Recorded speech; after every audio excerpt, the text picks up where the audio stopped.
ሻሎም ቅዱሳን በሙሉ እንኳን ለ2018 ዓመተ ምህረት ሁላችንም እግዚአብሔር በሰላም አደረሰን። አዲሱ ዓመት የሰላም፣ የፍቅር፣ የመመካከር፣ የመተራረምና የስኬት ዓመት ይሁንልን። ቀን መስከረም 5 2018 ዓመተ ምህረት ያስተውሎት አቅጣጫ በሽንሽቾ ከተማ ቁጥር 1 ቃለ ሕይወት ቤተክርስቲያን በነሐሴ 12 2017 ዓመተ ምህረት በሚዲያ በቀረበው መግለጫ ላይ ለተነሱ ጥያቄዎች፣ አስተያየቶችና ግብረ መልሶች ምላሽ ጠቋሚ ያስተውሎት አቅጣጫዎችን በ3 ክፍሎች እንደሚከተለው አቅርበናል። ጠቅለል ባለ መልኩ ይህን ምላሽ ለመስጠት የተገደድነው መግለጫው በጥልቀት እንዲብራራ የፈለጉ አካላት እና መግለጫውን በተዛባ መንገድ የተረዱ እንዳሉ ከቀረቡ መረጃዎች በማወቅ እውነትን ለማጉላት ነው። ክፍል 1 ለተነሱ ጥያቄዎች፣ አስተያየቶችና ግብረ መልሶች የቀረበ ያስተውሎት አቅጣጫ። በመጀመሪያ ደረጃ የመስቀል በዓልና መሳላ ይለያያሉ፣ ለምን አገናኛችሁብን ተብሏል። እንደ እውነቱ ከሆነ ታሪክን ካወቅን የመስቀል በዓልና መሳላ የአንድ ሳንቲም 2 ገጽታ ናቸው ማለት ማጋነን አይሆንም። በተለይም የመስቀል በዓል መነሻ ያደረገውን በ4ኛው መቶ ክፍለ ዘመን መግቢያ የተነዛውን አፈታሪክና በከምባታ አካባቢ ስለ መሳላ አጀማመር መቼ ተጀመረ፣ እንዴት ተጀመረ፣ ለምን ዓላማ ተጀመረ የሚሉ ጥያቄዎችን ምላሽ ከታሪክ ምርምር ከመለስን የመስቀል በዓልና የመሳላ በዓል ልዩነታቸው የቋንቋና የአካሄድ ሁኔታ ብቻ ሆኖ እናገኛለን። አስጀማሪውም ተመሳሳይ ምንጭ እንደሆነ ታሪክ አዋቂዎች ይናገራሉ። ዶክተር ብርሃኑ ወልዴ በጻፉት በራሪ ጽሑፍ መጣጥፋቸው ላይ የመስቀል በዓል ወይም መሳላ በከምባታና ሀዲያ አካባቢዎች የኢትዮጵያ ኦርቶዶክስ ተዋሕዶ እምነት ከመግባቱ በፊት ስለመኖሩ ምንም አይነት ታሪካዊ ፍንጭ እንደማይኖር ከታሪክ ድርሳናት ካገኙት እውነት በግልጽ ተንትነውታል።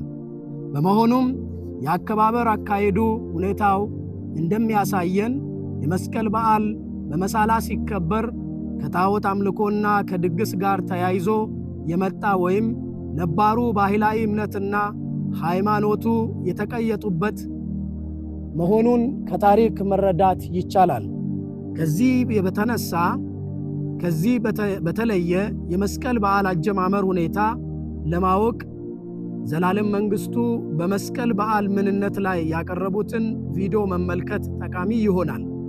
በተጨማሪ ይህን በጥልቀት ማጥናትና መረዳት የሚፈልግ አካል በከምባታ ታሪክ ድርሳናትና በራሪ ስነ ጽሑፎች ላይ በተለይም በመሳላ ዙሪያ በመደገፍና በመቃወም የተጻፉ ጽሑፎችን በጥንቃቄ ማጥናት ተገቢ ይሆናል። ጥቂቶቹ ማይደሮች ለዚህ አስተውሎት አቅጣጫ እንደ ማጣቀሻ ሆነው አገልግለዋል። ከዚህ የተነሳ የመስቀል በዓል ወይም በከምባትኛ የመሳላ በዓል ማጀማመሩ ወቅት ከነበረ ከጣዖት አምልኮ ጋር የተቀየጠ በመቀጠልም በንግሥት እሌኒ ተረታ ተረት አሸርጋጆች ግል ታሪክ ላይ የተንጠለጠለ ባለፉት ዘመናት ደም በማፍሰስና ለጣዖት በኩር ጉርሻ በማቅረብ አምልኮተ ሥርዓት እየዳበረ የመጣ በወንጌላውያን እምነት ለመለወጥ የተሞከረ ቢሆንም በማስመሰል የዘለቀ በአሁን ሰዓት ግን መልኩን ቀይሮ ወደ ነበረበት ለመመለስ በአደባባይ ክፋት እየደለበ በመሆኑ ማውገዝ እውነትን የመከላከል ሥራ እንጂ አመፀኝነት ፈጽሞ አይሆንም። በሁለተኛ ደረጃ የመስቀል በዓል ወይም መሳላ ሃይማኖታዊ ፋይዳና ባህላዊ እሴት እንዳለው ከግንዛቤ ውስጥ አልገባም የሚልም አስተያየት ቀርቧል። ሃይማኖታዊ ፋይዳ አለው ብለው የሚሞግቱ ቤተ እምነቶች እንኳ ቢጠየቁም ከአፈ ታሪክ ባለፈ የሚሰጡት ምንም አይነት መጽሐፍ ቅዱሳዊ መሠረት የላቸውም። ነገር ግን ለወንጌላውያን አብያተ ክርስቲያናት በየትኛውም መንገድ የሚሰጠን ሃይማኖታዊ ፋይዳ ስለማይኖረው ማክበሩም አይመለከተንም። ባህላዊ እሴት አለው ለተባለው ባህል ማለት ምን ማለት እንደሆነ መተርጎምንና ጠቃሚ ወይስ ጎጂ ባህል መሳይ ልማድ መሆኑን መተንተንን የሚጠይቅ ሲሆን ነገር እንደተመልካቹ ብለን ካላጎደፍን ባስተቀር መሳላ ለህብረተሰቡ ምንም ፋይዳ የሰጠና የሚሰጥ ልማድ አይደለም። ባህል ነው ብሎ የሚሞግት ከተገኘም የሌሎችን ባህል ያዳቀልንበት እንጂ አገር በቀል አይደለም። ስለ ባህል ምንነትና የክርስቲያን ሚና ምን መምሰል አለበት ለምለው በተጨማሪ መረጃ ከፈለጉ ዘላለም መንግስቱ በማህበራዊ ገጻቸው ባህልና ክርስትና በሚል ምዕራፍ ላይ ያቀረቡትን መመልከት ጠቃሚ ይሆናል። ስለዚህ መሳላ ጎጂ ልማዳዊ ድርጊት ነው ብንለው እንጂ መልካም ባህል ልንለው የምንችልበት ፋይዳ ያለው አይመስልም። ምክንያቱም በኢኮኖሚ እያጎሳቆለ በስውር እርስ በርስ እያነታረከን ማህበራዊ ግንኙነት ሰጠው ብሎ እያታለለን እያሰቃየን አከረመን። ይባስ ብሎ በጣዖት አምልኮ ስር አደቀቀን እንጂ መሳላ ይህ ነው የሚባል የሚወደስለት ታሪክ የለውም። በሦስተኛ ደረጃ አንዳንድ የመሳላ በዓል ውጤቶች ወይም በረከቶች ተብለው የተሰጡ ግብረ መልሶች ሁሉ ውሃ የሌላቸው ደመናዎች ብቻ ናቸው። ለአብነት በጥቂቶቹ ላይ እንበል። መሳላ የቁጠባ ባህል ሰጠን ይባላል። ልብ እንበል፣ ቁጠባው ለኢንቨስትመንት ወይስ ለአንድ ሳምንት ምግብ ፍጆታ? ነገሩ ቆጥቦ ለመሳላ ዳቦ ነው። ሌላው በዓመት አንዴ ሥጋ የሚበሉ አሉና የምስኪኖችን ጎሮሮ አትዝጉ ተባለ። ይገርማል። ሐሳቡ በራሱ መሳላ በዓመት አንዴ ትበላለህ፣ ገንዘብ ቆጥብ፣ እስከዚያ ሥጋ አትብላ ብሎ አስሮ ያሰቃየ በዓል መሆኑን ይገልጻል። በሌላ መንገድ እስከዚህ የተጎዳ ህብረተሰብ ካለን ከዚህ እስራት እንዲወጣ በማስተማርና የመፍትሄ አቅጣጫ በማሳየት ፋንታ ባለህበት ቀጥል፣ ፈቀቅ አትበል ለማለት ያለማፈር ምን የሚሉት ጭካኔ ይሆን?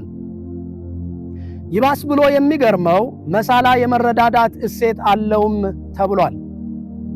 ራሱን ለልመና አሳልፎ ለመስጠት በቂ ምክንያት ያለው ተደግፏል ብንል እንኳ አመሌን ቤቴ ይክደነው ያለው ጨዋ መሳዩ ከጣሪያው በታች በምን አይነት ሰመመንና ሰቀቀን ውስጥ እንደሚኖር ለምን ማስተዋል ተሳነን? ሰብአዊነት ካለን ጠለቅ ብለን እናስተውል።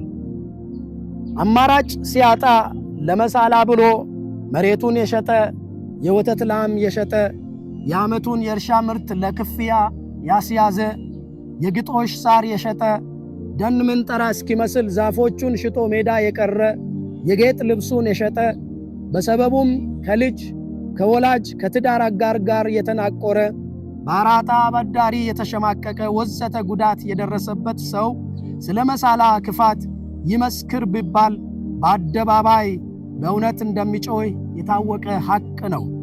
ታዲያ መሳላ እሴት ደምሳሽ ወይስ እሴት አልባሽ እንበለው? በአራተኛ ደረጃ አንዳንዱ ከሃይማኖት ጋር፣ ሌላው ከፖለቲካ ጋር፣ የከፋው ከህብረተሰቡ ጋር ለማጋጨት ሆን ተብሎ የተሰራ ሥራ እንደሆነ ይናገራል። እረ ስለ እግዚአብሔር ትንሽ ረጋ እንበል፣ ሰከን ብለን እንነጋገር፣ እንደማመጥ። ሃይማኖታዊ በዓል ነው ካልን ይዘቱና አፈጻጸሙ በመጽሐፍ ቅዱስ ይዳኝ ማለት ስብከተ ወንጌል እንጂ የሌሎችን ሃይማኖት መንቀፍ አይደለም። ሀገራችን ለተሻለ ብልጽግና እየሰራች ባለችበት ዘመን ህዝቦችን በዝባዥ ጎጂ ልማዳዊ ድርጊቶችን ከስሩ ለመንቀል መስራት የሀገራችን መንግስት የመንገድ ልማት በጥራት ለማስፋፋት የቆዩ ደከም ያሉ ይሁን ገና ብርቅዬ የሆኑ ሕንፃዎችን አፈራርሶ ውብ ኢትዮጵያን እያሳየ ከመጣው ልማታዊ ትግበራ ጋር ይመሳሰላል እንጂ ፈጽሞ ፖለቲካዊ ትንኮሳ አይደለም። ከዚህ በተጨማሪ ቤተ ክርስቲያን በእምነቷ ላይ እስካልመጣ ድረስ በሁሉም ነገር ለመንግስት መታዘዝ፣ መንግስትን መደገፍና የዜግነት ግዴታዋን መወጣት እንዳለባት ታምናለች። ይህንንም በአደባባይና በጓዳ እያደረገች ያለችበት ስለመሆኑ በሁሉም ዘንድ የታወቀ ነው። ይህ በእንዲህ እንዳለ ህብረተሰቡ ግንዛቤ ባጣ ዘመንና ግንዛቤው እያለው አስፈጻሚ አካል አድርባይ አመራር በሰጠበት ዘመን የተጎዳ ስለሆነ ሃይ ባይ ሲመጣ እየመረረውም እውነቱን ይቀበላል እንጂ ከእውነት ጋር ይጣላል ብሎ ማሰብ ለጤና አይደለም። ስለዚህ ቤተ ክርስቲያን መጽሐፍ ቅዱሳዊ እውነትን ለሕዝቧ ለማስጨበጥ ሐዋርያው ቅዱስ ጳውሎስ ለኤፌሶን አማኞች የሰጠውን መመሪያ በመከተል እውነትን በፍቅር እየያዝን የሚገባትን ማድረግ ይኖርባታል። በአምስተኛ ደረጃ ሌሎች አብያተ ክርስቲያናት አብረው ያለመሰለፍ ግላዊ እንደሆነ ያመላክታል ተብሏል። ሲጀመር እውነትን ሁሉ እስኪደግፍ ጠብቅ ማለት በራሱ መጽሐፍ ቅዱሳዊ አይደለም።